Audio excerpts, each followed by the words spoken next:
Bien. Descargas eléctricas. Qué fuerte.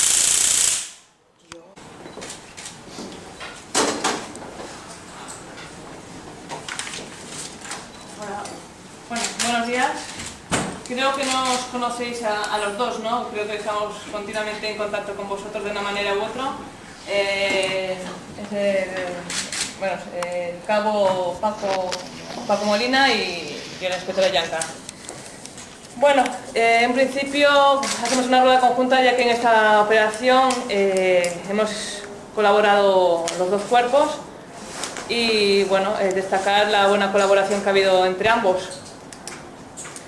Entonces, bueno, el tema, el porqué de esta operación conjunta, pues bueno, resulta que la Guardia Civil estaba investigando unos hechos ocurridos, un atraco ocurrido en Inca, y tenía unas imágenes, con lo cual pidió colaboración al grupo de atracos de Policía Nacional para ver si podíamos identificar de alguna manera al individuo de las fotografías.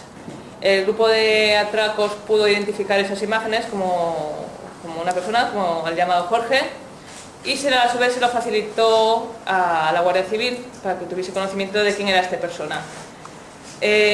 Justo una vez facilitado esta información, resulta que este mismo individuo comete otro atraco en una entidad bancaria de la carretera de Valdemosa, y las imágenes que fueron facilitadas por la Guardia Civil sirvieron para identificar que era el mismo individuo que había cometido este hecho en esta entidad de la carretera de Valdemosa.